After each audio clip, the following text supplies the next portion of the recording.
देखिए, हम राहुल जी लगातार इस मुद्दे को उठा रहे हैं काफी समय से।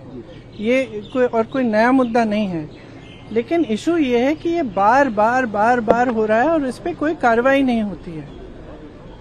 मुझे याद है जब मैं यूपी में काम कर रही थी तो जो पेपर लीक हो रहे थे वो एक दो जो एकदम जो नीचे वाले अधिकारी हैं उनको आपने अरेस्ट कर लिया या 2 दिनों के लिए रख लिया थाने में, उसके बाद बात वहीं पे रुक जाती है। किसी पर कार्रवाई नहीं हुई है, किसी पर कोई ठोस कार्रवाई नहीं हुई है। अब ये मुद्दा इतना ज्वलंत इसलिए है क्योंकि देश के युवा हैं ये, और ये समझ रहे हैं कि हमारे फ्यूचर, हमारे भविष्य के लिए क्या है।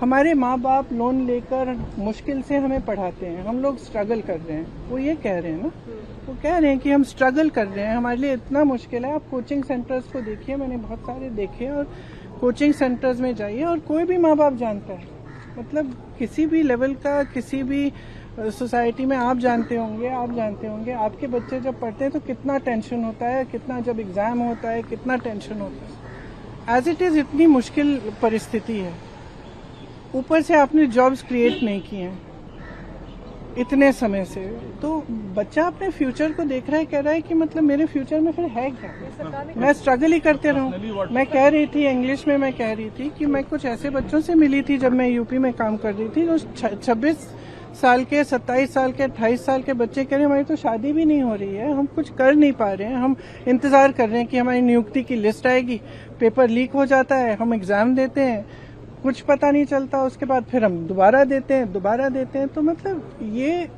एक बहुत ही जेन्युइन प्रॉब्लम है और इसको हल्के में कोई नहीं ले सकता। ये एक बहुत जेन्युइन प्रॉब्लम है। आज युवा बहुत ही दुखी है एक्चुअली। ये जो आप नाराजगी देख रहे हैं, एक्चुअली दुख है कि हमारे फ्यूचर, हमारे भविष्य के बारे में कौन सोच रहा है।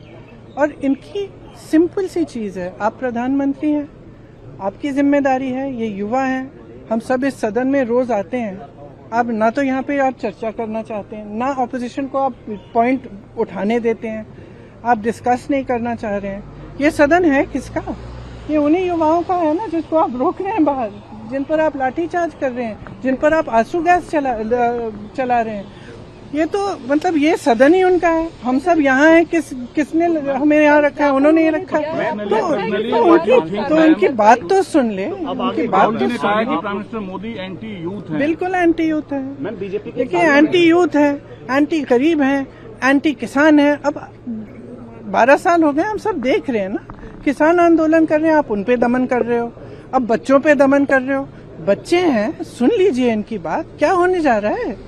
अगर इनकी बात शांति से सुन लें, आप मंत्री जी की जिम्मेदारी है, उनसे रिजाइन करवाइए। देखिए एक जमाना था जब मंत्री जिम्मेदारी लेते थे, मुझे याद है एक ट्रेन का एक्सीडेंट हुआ था शायद 80s में, अगले दिन उन्होंने इस्तीफा दिया, जो मंत्री रिस्पॉन्सिबल थे, जो उसके समय के रेल मंत्री थे। तो इस्तीफा दीजिए, जिम्मेदारी लीजिए, और सबसे जरूरी तो यह है कि सिस्टम को दुरुस्त करिएगा।